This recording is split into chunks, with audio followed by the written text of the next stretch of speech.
미아오 소개 영상에 후원해주신 거친마루님, 뉴진스는 짱이야님, 미아오 영상과 뉴진스 라방 요약 영상에 후원해주신 뿌행사오넥님 감사합니다. 7위 히토미 한국 재데뷔. 그동안 계속해서 떠돌던 루머가 사실이 되었습니다. 아이즈원의 일본 멤버 혼다 히토미는 올해 초부터 SNS가 올라오지 않으며 한국에서 재데뷔를 준비하고 있는 것이 아니냐는 루머가 있었는데요. 그러던 중 최근 김재중이 제작하는 걸그룹의 멤버로 히토미가 합류하게 되었다는 루머가 떠돌기 시작했었죠. 그리고 지난 13일 걸그룹 Say My Name의 마지막 멤버로 히토미의 영상이 공개되며 히토미를 기다리던 많은 팬들이 환호했습니다. 히토미가 데뷔하는 그룹 Say My Name은 7인조 걸그룹인데요. 귀여운 비주얼로 가장 먼저 공개된 도희, 태국에서 온 멋진 느낌을 가진 카니, 하이브의 미국 현지 걸그룹 서바이벌 오디션에 참가했던 메이, 자전거를 잘 못하는 듯한 준이, 밝은 미소가 매력적인 소아, 그리고 방과후 설렘의 1학년이었던 막내 승주까지 히토미는 다양한 매력을 가진 멤버들과 함께하게 되었죠. 히토미와 함께하는 걸그룹 Say My Name은 오는 10월 16일 데뷔한다고 합니다. 6위 탈덕수용소의 근황. 장원 형한테 미안해요, 안 미안해요? 대답!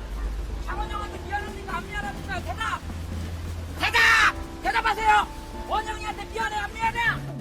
최근 탈덕수용소에 대한 형사고소의 결과가 나왔습니다. 강다니엘은 탈덕수용소를 상대로 형사고소를 최초 진행하였고 지난 11일 고소 후 약 2년 만에 1심에서 승소했다는 소식을 전해주었는데요. 법원은 검찰의 구형보다 3배 넘는 벌금 1,000만 원을 선고하였죠. 이와 별개로 강다니엘은 1억 원의 민사소송까지 제기할 예정이라고 합니다. 탈덕수용소에 대한 고소는 강다니엘뿐이 아니죠. 탈덕수용소가 법정에 서게 된 것은 스타쉽의 공로가 컸는데요. 스타쉽과 장원영이 미국 법원으로 부터 탈덕수용소의 신원을 받아내며 그동안 탈덕수용소가 만든 악성 루머로 힘들어하던 아이돌들이 모두 고소를 진행하였죠. 방탄소년단의 비와 정국, SM의 에스파와 엑소 수호 등 많은 아이돌들이 고소한 재판도 곧 결론이 날 듯한데요. 그러나 탈덕수용소는 재판에서 비방하려는 목적으로 영상을 제작 게시한 것은 아니며 만약 허위사실에 해당한다고 해도 영상 게시 당시에는 해당 내용에 대한 인식이 없었다며 대중의 관심사와 공익을 위한다는 생각에서 이런 행위를 했다고 주장했습니다.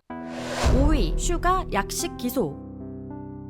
전동 스쿠터 음주운전으로 많은 K-팝 팬들에게 충격을 준 슈가의 사건은 검찰로부터 벌금 1,500만 원에 약식 기소되었다고 하는데요. 약식 기소는 혐의가 비교적 가벼운 경우 검찰이 정식 공판 없이 약식 명령으로 벌금, 과료, 몰수 등을 내려달라고 법원에 청구하는 절차라고 하죠. 이렇게 슈가에게 법적인 처벌이 내려졌지만 아직 방탄소년단 팬덤 내의 분란은 계속되고 있는 듯합니다. 이번 사건으로 일각에서는 슈가의 탈퇴를 요구하고 있었는데요. 하지만 전 세계 58개국 127개의 방탄소년단 팬덤 아미단체는 연합 입장문을 통해 7명의 방탄소년단을 지지한다고 밝혔죠. 입장문에는 최근 극소수의 인원이 모의하여 대다수 아미의 의사에 반대되는 요구를 아미 전체의 의견인 양 언론을 통해 유포하고 있다고 말했는데요. 거기에 타 아이돌 그룹의 팬이 이를 주도한 정황도 발견했다며 국내외 글로벌 아미연합의 입장을 명확히 밝히기 위해 연합 입장문을 내게 되었다고 했습니다. 반면 슈가의 탈퇴를 지지하는 아미들의 의견은 언론에 노출되지도 못하는 중이라고 하는데요. 약 1,000명 이상의 방탄소년단 팬들이 방탄소년단 슈가의 탈퇴를 촉구하는 아미일동이란 이름으로 성명문을 적어 수많은 언론사와 기자들에게 메일을 보냈지만 관련된 기사 하나 나오지 못했다고 하죠. 이렇게 팬덤 내부에서도 의견이 갈리고 있는 상황에 방탄소년단과 소속사 하이브가 어떤 결정을 내리게 될지 많은 K-팝 팬들의 이목이 집중되는 중입니다. 4위 세븐틴 정한 입대 안내. 세븐틴에서 멤버 중 첫 번째로 정한의 입대일이 정해졌습니다. 세븐틴의 소속사 플레디스는 공지를 통해 정한이 오는 9월 26일부터 병역 의무를 이행할 예정이라고 전해주었죠. 그래서 정한은 세븐틴의 미니 12집 활동과 월드 투어 일정은 참여할 수 없지만 정한은 입대 전 팬들을 위해 다양한 컨텐츠를 준비해두었다고 합니다. 입대를 앞둔 정한은 세븐틴과 함께 최근 롤라팔로자 베를린 무대를 멋지게 보여줬는데요. 지난 9일 세븐틴은 K-팝 아이돌 최초로 롤라팔로자 베를린의 헤드라이너로 출연하게 되었죠. 해당 무대는 수많은 외신들로부터 엄청난 호평을 받았는데요. 유럽의 유명 음악 전문 매체들뿐만 아니라 독일 현지의 공영방송과 유력 일간지에서도 세븐틴의 에너지 넘치는 무대를 극찬하였습니다. 3위 왕과 여왕의 귀한. 이제 막 9월의 절반이 지났지만 많은 K-팝 팬들이 10월을 기다리게 되는 이유가 있는데요. 바로 K-팝의 왕이라고도 할 수 있는 지드래곤의 컴백 소식이 조금 더 구체화되어 들려오고 있기 때문입니다. 얼마 전 한 언론은 지드래곤이 10월 컴백을 확정지었으며 유퀴즈에도 출연할 것이라는 보도를 했습니다. 지난 8월 박명수도 라디오 방송 도중 지드래곤이 다다음 달에 나온다는 발언을 하여 10월 컴백설이 퍼졌는데요. 지드래곤의 현재 소속사는 구체적 시기가 확정되지 않았다고 밝혔고 이번에도 10월 컴백은 확정이 아니고 여전히 컴백 시기를 논의 중이라고 했죠. 하지만 K-팝 팬들이 10월을 기다리는 것은 지드래곤의 컴백 루머 때문만은 아니었습니다. 블랙핑크의 제니는 오는 10월 컴백을 확정지었는데요. 작년 10월 발매된 스페셜 싱글 You and Me 이후 약 1년 만에 솔로 컴백에 많은 팬들은 제니가 더 많은 무대를 보여주길 기대 중이죠. 그 외에도 리아가 복귀한 있지의 컴백, 월드 투어를 앞두고 있는 세븐틴의 컴백, 올 초 마그네틱 열풍을 보여준 아일릿의 컴백 등 놀라운 아이돌들이 벌써부터 10월 컴백을 예고했습니다. 2위 르세라핌 빌보드 핫백.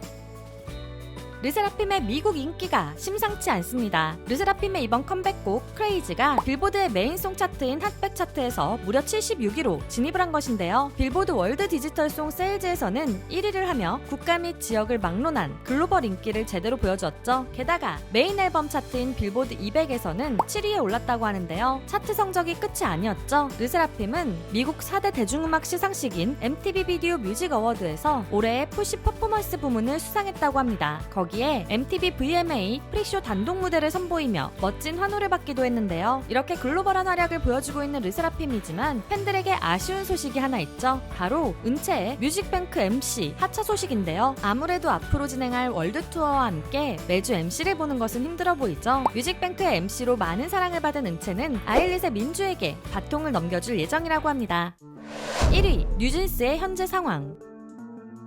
이번 주 뉴진스와 관련된 많은 일들이 벌어졌죠. 지난주에 신우석 감독이 하이브의 요구에 따라 ETA 뮤직비디오 디렉터스 컷과 바니수 채널의 영상들을 모두 내렸는데요. 이번 주 신우석 감독은 하이브와 어두어 경영진이 사과를 한다면 바니수 채널의 소유권을 어두어에게 넘기겠다는 말을 했죠. 그러나 어두어는 ETA 뮤직비디오 디렉터스 컷의 영상을 내려달라는 말을 했을 뿐 바니수 채널의 영상을 지우라고 한 적이 없다는 입장을 내며 유튜브 채널을 볼모로 아티스트와 팬들의 불안을 가중시키지 말라고 했습니다. 이에 신우석 감독은 자신이 녹취와 메일도 가지고 있는데 사과하면 끝날 일을 왜 자꾸 거짓말을 하냐며 어두어를 비난했는데요. 신우석 감독은 팬들이 피해보는 것이 싫다며 자신이 책임을 지겠다고 하고 바니수 채널을 오픈했습니다. 이렇게 갈등이 일단락되는가 싶었는데 지난 11일 뉴진스 멤버들은 라이브 방송을 통해 자신들의 입장을 표명했죠. 민희진 전 대표와 하이브의 갈등부터 바니수 채널의 삭제까지 계속되는 갈등 상황에 자신들의 미래가 걱정되어 뉴진스 멤버들의 입장을 소속사에 강력히 어필한 것이었는데요. 하이브 사옥 내에서는 무시를 당하고 뉴진스를 함께 만든 사람들이 하이브로부터 억압받는 것을 보며 더 이상 참을 수 없다는 입장이었죠. 그래서 뉴진스는 민희진 대표가 대표로 있는 경영과 프로듀싱이 통합된 원래의 어두어를 원한다며 25일까지 어두어를 원래대로 복귀시켜달라는 요구를 했습니다. 그러자 많은 사람들은 25일까지라는 기한을 보고 전속계약 효력정지 소송까지 가는 것이 아니냐며 걱정하기 시작했는데요. 표준 전속계약서에는 상대가 계약 내용을 위반하면 14일간의 유예기간을 정해 위반사항 시정을 먼저 요구하고 시정되지 않으면 계약을 해제 또는 해지하고 손해배상을 청구할 수 있다는 조항이 있죠. 25일은 뉴진스의 라이브 방송이 있은 지 정확히 2주째 되는 날이기에 많은 사람들은 뉴진스가 전속계약 효력정지 소송까지 각오하고 라이브 방송을 진행한 것 같다는 추측을 하기도 했습니다. 이 방송을 본 팬들은 뉴진스가 하이브 내에서 따돌림을 당했다는 정황을 조사하고 관련자들을 엄벌해달라는 수사 의뢰를 고용노동부의 민원으로 접수했고 민희진 어두어 전 대표는 대표 자리를 되찾기 위하여 어두어 임시주주총회 소집 및 어두어 사내이사 재선임을 위한 가처분 신청을 했다고 하는데요. 하이브와 민희진 대표 그리고 뉴진스의 갈등 상황이 어떻게 흘러갈지 많은 K-팝 팬들의 이목이 집중되는 중입니다. 2024년 9월 둘째 주에도 연예계에는 많은 소식들이 들려왔는데요. 이 외에도 여러분들이 놀랐던 연예계 소식들이 있다면 댓글로